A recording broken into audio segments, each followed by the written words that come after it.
നല്ലൊരു ചിത്രം. നമ്മളെല്ലാവരും വിവാദത്തിന്റെ നടുവിലിരിക്കുന്ന ഈ ഒരു ചിത്രം എനിക്ക് ഒരു പ്രേക്ഷകൻ എന്ന നിലയിൽ വിവാദം ആവശ്യമുണ്ടോ എന്ന് തന്നെ എനിക്ക് തോന്നി. കാരണം അതിന്റെ ഒരു ആവശ്യമില്ല. പേരിലൊക്കെ എന്തിരിക്കുന്നു. അങ്ങനെയാണെങ്കിൽ ഒരുപാട് ചിത്രങ്ങളിൽ നമുക്ക് പേരിന്റെ പേരിൽ വിവാദം അങ്ങനെ വരണ്ടേ. എന്തായാലും ബഹുമാനപ്പെട്ട കോടതി അതിനൊരു തീരുമാനമെടുത്തു. പിന്നെ സിനിമയിലേക്ക് വരികയാണെങ്കിൽ സുരേഷ് ഗോപി എന്ന നടന്റെ ഒരുപാട് നാളത്തിന് ശേഷമുള്ള ഇങ്ങനെ ഒരു വക്കീൽ പെർഫോമൻസ്, അത് തന്നെയാണ് ഈ ഒരു പടത്തിന്റെ ബലവും. അതേപോലെ തന്നെ അനുപമ എന്ന നടിയുടെ പെർഫോമൻസ്, അതേപോലെ തന്നെ ആസിഫ് അലിയുടെ അനിയൻ, അദ്ദേഹം നല്ല രീതിയിൽ തന്നെ ഒരു കഥാപാത്രമായിട്ട് മാറിയിട്ടുണ്ട്. അതേപോലെ തന്നെ ശ്രുതി രാമേന്ദ്രൻ, പിന്നെ മാധവ് സുരേഷ്, അങ്ങനെ ഒരുപാട് ആർട്ടിസ്റ്റുകളുണ്ട്. അവരെല്ലാവരും വില്ലൻ വേഷത്ത് വന്നിരിക്കുന്ന ആ ഒരു കഥാപാത്രം എന്തായാലും നല്ലൊരു ചിത്രം തന്നെയായിരുന്നു. ഓവറോൾ നോക്കുകയാണെങ്കിൽ ഒരു കോടതി പശ്ചാത്തലത്തിലുള്ള ഈ ഒരു ചിത്രം ഒരുപാട് നല്ല മുഹൂർത്തങ്ങളൊക്കെ ഒരു പ്രേക്ഷകൻ എന്ന നിലയിൽ എനിക്ക് സമ്മാനിച്ചു. നല്ലൊരു ചിത്രം. സിനിമ വളരെ നന്നായിട്ടുണ്ട്. നല്ല സിനിമയാണ്, വളരെ വ്യത്യസ്തമായ ഒരു സിനിമയാണ്. സുരേഷ് ഗോപി ഉൾപ്പെടെ എല്ലാവരും അവരവരുടെ വേഷം വളരെ നന്നായിട്ട് ചെയ്തിട്ടുണ്ട്. കാണേണ്ട പടം, വളരെ വ്യത്യസ്തമായ പടം, തിയേറ്ററിൽ കാണേണ്ട പടം. സ്ഥിരം ഒരേ പ്രമേയം തന്നെ, ചവർ പ്രമേയങ്ങളെ നിന്ന് വിഭിന്നമായിട്ട് വളരെ വ്യത്യസ്തമായ ഒരു പ്രമേയം. ആദ്യം ആരും പറയാത്തടുത്ത് എഴുത്തുകാരൻ ചെല്ലണം. അതാണല്ലോ സിനിമ. അങ്ങനെ നോക്കിയാൽ വളരെ നല്ല സിനിമ. ഇപ്രാവശ്യം ശൈലി ബൈജൊക്കെ വിളിച്ചിട്ടുണ്ട്. എനിക്കിഷ്ടമായി. ഒരു ലാഗും തോന്നില്ല. ഇപ്പൊ ഇപ്രാവശ്യം പിന്നെ തിരിച്ചുവരവല്ലേ, ഇനിയിപ്പോ ഒറ്റക്കൊമ്പൻ നിങ്ങളുടെ വേറെ മൂടാവും. അത് പക്ഷേ ഇപ്രാവശ്യം ഇത് പിന്നെ കേസും മൊത്തൊക്കെ ഉണ്ട്. അങ്ങനെ ആ വൈക്ക് പോകും. നടന്ന് പറഞ്ഞ മൂപ്പാറ് ആ വെറൈറ്റി ചെയ്തിട്ടുണ്ട്.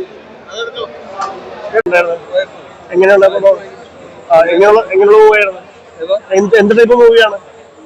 നല്ല, അതായത് നല്ല ഡയലോഗും നല്ല ആക്ഷൻ എല്ലാം ഇഷ്ടപ്പെട്ട സുരേഷ് ഗോപി അതിന് മറ്റേ നമ്മുടെ അതെ, അത് മറ്റേ വക്കീൽ വേഷം ഭയങ്കര ഡയലോഗാണ്, സൂപ്പർ ഡയലോഗാണ്. നന്നായിട്ട് പറയുന്നുണ്ട്. അത് രണ്ടു മൂന്നാഴ്ച വിവാദമായിരിക്കും മുന്നോട്ട് പോകുന്നത് ഉറപ്പാണ്. ഈ വിവാദങ്ങളുടെ ആവശ്യമുണ്ടെന്ന് തോന്നിയാൽ അതിന്റെ ഒരു കുഴപ്പമൊന്നുമില്ലായിരുന്നു. ഇന്റർവ്യൂ നന്നായിട്ട് പോയ ഗുണമാണ്. ഇന്റർവ്യൂ ഒരു വിവാദം എടുത്തു കാണിച്ചാണ് പണം മുന്നോട്ട് കൊണ്ടുപോയത്. ജാനകിയുടെ പേര് മാറ്റി അതിനകത്ത് ഒന്നും തോന്നിയിട്ടുണ്ട്. ജാനകി പി എന്നുള്ള ആദ്യത്തെ ഒരു ടൈറ്റിൽ മാത്രം എനിക്ക് വേറെ, ബാക്കിയെല്ലാം ജാനകി തന്നെ പറയുന്നുണ്ട്. ഒരു സീനിൽ കണ്ട് കട്ട് ചെയ്തതായിട്ട് തോന്നി. നമുക്ക് വേറെ എല്ലാവരും തോന്നുന്നുണ്ട്. പഠിത്തമുണ്ട് എന്ന് വെച്ചാൽ നമ്മുടെ ചിന്താമണിയൊക്കെ പോലെ പുള്ളി തോന്നുന്നുണ്ട്. ഞാൻ പറഞ്ഞല്ലോ, ഇന്റർവ്യൂവരെ പുള്ളി കലക്കി ചിന്താമണിയേക്കലൊക്കെ വേളിലായിരുന്നു. ഇന്റർവ്യൂ കഴിഞ്ഞാൽ പുള്ളിയുടെ കയ്യിൽ ഒരു ചെറിയ ലാഗ് പോലെ തോന്നി. കുഴപ്പമില്ല, ഓൺ ടൈം വാച്ച് കാണാമല്ലോ. സുരേഷ് ഗോപി വേറെ ലെവലാണ്. ഇന്റർവ്യൂ വരെ സുരേഷ് ഗോപി തകർക്കുവാണ്. ഒരു കുറേ മാത്രം തോന്നിയില്ല. വേറെ കുഴപ്പമൊന്നുമില്ല, ഓൺ ടൈം വാച്ചാണ്. കുഴപ്പമില്ല.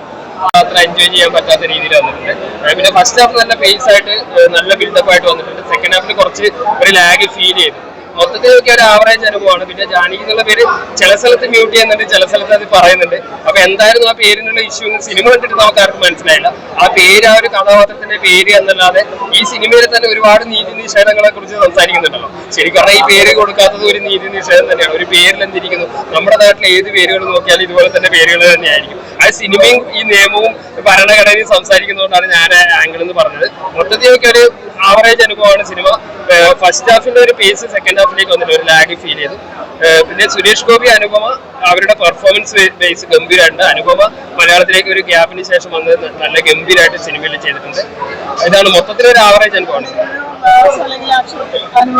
ആക്ഷൻ അനുഭവം, ആക്ഷൻ ബ്ലോക്ക് തന്നായിരുന്നു. പക്ഷെ അത് വളരെ ലെങ്തി ആയിട്ട്, അങ്ങനെ ഫുൾ ആക്ഷൻ മൂവിയല്ല. ഇവരുടെ നിയമവും നിയമത്തിന്റെ നൂലാമാലകളും അതിൽ പൗരൻ അനുഭവിക്കുന്ന ബുദ്ധിമുട്ടുകൾ, പിന്നെ ഗവൺമെന്റിലേക്ക് ഒളിഞ്ഞും തെളിഞ്ഞായിട്ടുള്ള ശക്തമായിട്ടുള്ള പ്രതികരണങ്ങളും സിനിമയിലുണ്ട്. നല്ല സബ്ജക്റ്റ് ആണ്. പക്ഷെ ഈ പറഞ്ഞ പോലെ ചില കാസ്റ്റിംഗിൽ കുറച്ചുകൂടെ ശ്രദ്ധിക്കാമായിരുന്നു എന്ന് തോന്നി സിനിമ കണ്ടപ്പോൾ. പ്രത്യേകിച്ച് മാധവ് സുരേഷിന്റെ റോളൊക്കെ കുറച്ചുകൂടെ ശ്രദ്ധിച്ച് ചെയ്യാമായിരുന്നു. ഇപ്പൊ നമ്മൾ അദ്ദേഹത്തെ ബൂസ്റ്റ് ചെയ്യേണ്ട കാര്യമില്ല, അദ്ദേഹം ഇമ്പ്രൂവ് ചെയ്യാനുണ്ട് എന്ന് തുറന്നു പറഞ്ഞാലേ ആൾക്ക് ഇമ്പ്രൂവ് ചെയ്യാനും പറ്റുള്ളൂ. എന്തിനാണ് അങ്ങനെ ഒരു വിവാദം വന്നതെന്ന് പോലും മനസ്സിലാവുന്നില്ല. കാരണം ജാനകി എന്ന് പറയുന്ന കഥാപാത്രം ഇതിന് നല്ല കഥാപാത്രമായിട്ടാണ് ഇതിൽ. പിന്നെ എന്തിനാണ് അങ്ങനെ ഒരു വിവാദം വന്നത്? ആ പേരില് ഒരു വിവാദം വരേണ്ട ഒരു കാര്യം ഇതിനകത്തില്ല. ഇതൊരു സിനിമയായിട്ട് മാത്രം കണ്ടാൽ മതി. നല്ല സിനിമയാണ്, തിയേറ്റർ എക്സ്പീരിയൻസ് ആണ്. എല്ലാവരും തിയേറ്ററിൽ വന്ന് കാണേണ്ട ഒരു നല്ല സിനിമയാണ്. സത്യത്തിൽ ഇതൊക്കെ വിജയിക്കേണ്ട സിനിമയാണ്. കാരണം സ്ഥിരം പ്രമേയം അല്ല, സ്ഥിരം എല്ലാവരും പറയാൻ ആഗ്രഹിക്കുന്ന പ്രമേയമല്ല. വ്യത്യസ്തമായ ഒരു പ്രമേയം എഴുതിയ എഴുത്തുകാരനെയാണ് ഏറ്റവും കൂടുതൽ അഭിനന്ദിക്കേണ്ടത്. നല്ല സിനിമ.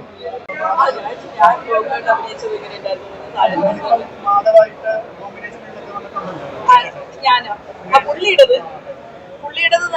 എനിക്ക് അത്ര അങ്ങോട്ട് മാധവ് എന്ന് പറയുന്ന നടൻ എനിക്ക് അത്ര ഭയങ്കര ഒരു വലിയൊരു സംഭവമായിട്ട് ഫീൽ ചെയ്തത്. പക്ഷെ മാധവിന്റെ പല ഇന്റർവ്യൂസും ഞാൻ കാണാറുണ്ട്. എനിക്ക് ഭയങ്കര ഇഷ്ടമാണ് മാധവ് പ്രതികരിക്കുന്ന രീതിയിൽ, സംസാരിക്കുന്ന അവരുടെ വേ ഓഫ് ടോക്കിംഗ് ഒക്കെ എനിക്ക് ഭയങ്കരമായിട്ട് എപ്പോഴും എനിക്ക് ഇഷ്ടമാണ്. മറ്റുള്ളവർ എനിക്ക് കാണാം, പ്രത്യേകിച്ച് രാഷ്ട്രീയ പാർട്ടികളോട് വിനിയോഗിക്കണോ അല്ലെങ്കിൽ അനുകൂലിക്കലോ ഇല്ലാത്തതിന്റെ പേരിൽ എനിക്ക് ഒരു വ്യക്തി എന്നുള്ള രീതിയിൽ കാണുമ്പോഴത്തേക്കും അവനെല്ലാത്തിനെ കുറിച്ചിട്ട് ഭയങ്കര ഒരു കാഴ്ചപ്പാട് ഇഷ്ടമായിട്ട് എനിക്ക്. കാരണം എല്ലാ കാര്യങ്ങളെ കുറിച്ച് സംസാരിക്കുമ്പോഴേക്കും അപ്പോൾ അങ്ങനെ ഒരു മാധവിനെ ഇന്റർവ്യൂസ് കണ്ടിട്ട് ഇതിൽ പറഞ്ഞ് കൊണ്ട് എനർജിയില്ലാന്ന് കിട്ടിയില്ലാന്ന് എനിക്ക് തോന്നിയത്.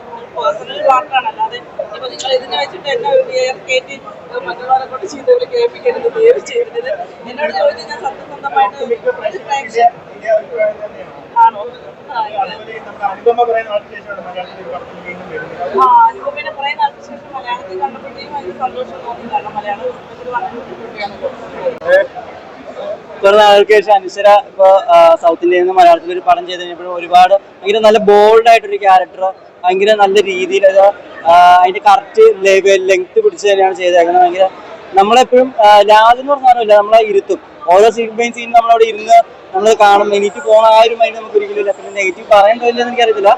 എനിക്ക് പേഴ്സണലി ഫുൾ ടൈം പടം ഇരുത്തി ഞാൻ ഫുൾ ഇരുന്ന് കണ്ടു. ഫുൾ വാച്ചബിൾ ആണ്. നല്ലൊരു കണ്ടന്റ്. അതിന്റെ ക്ലൈമാക്സ്, അതിന്റെ ഒരു തോട്ട് എങ്ങനെ വരും, അതിന്റെ ക്ലൈമാക്സ് എങ്ങനെയാവുന്ന സംശയം ഉണ്ടായിരുന്നു. അതും ഭയങ്കര കൺവീൻസിങ് ആയിട്ട് നമുക്ക് പറഞ്ഞ് കാണിച്ചു തന്നിട്ടുണ്ട്. അഫ്കോഴ്സ് എന്റെ ഇതില് നല്ലൊരു പടമാണ് ഇത്. JSK നല്ലൊരു ചിത്രം തന്നെയാണ്. പിന്നെ പേരിലെ വിവാദം പോലെ ഒന്നും സിനിമയില് അതിലൊരു കഥാപാത്രത്തിന്റെ പേര്. പിന്നെ അതെന്താണെന്ന് അറിയില്ല. എന്തായാലും നല്ലൊരു സിനിമ. പക്ഷെ സാധ്യതകളൊക്കെ നിയമങ്ങളൊക്കെ കറക്റ്റ് ആയിട്ട് ഇതിൻ്റെ അകത്ത് ഈ ഈ സിനിമയിൽ കാണിക്കുന്നുണ്ട്. അതിലും പ്രവീൺ നാരായൺ എന്ന ഡയറക്ടർ റൈറ്റർ നന്നായിട്ട് കാസ്റ്റ് ചെയ്ത് എടുത്തേക്കുന്ന ഈ സിനിമ അടിപൊളിയായിട്ടുണ്ട്. പിന്നെ സുരേഷ് ചേട്ടൻ്റെ ഒരു കുറച്ച് നാളുകൾക്ക് ശേഷമുള്ള ഈ വക്കീവേഷം നല്ലൊരു പ്രസന്റേഷനാണ് അദ്ദേഹം ചെയ്തിരിക്കുന്നത്. പിന്നെ അച്ഛനും മകനും തമ്മിലുള്ള അഭിനയവും ഒക്കെ സൂപ്പറായിട്ടുണ്ട്. നല്ലൊരു ചിത്രമുണ്ട്. എല്ലാവർക്കും ധൈര്യപൂർവ്വം ഒന്ന് കാണാം JSK.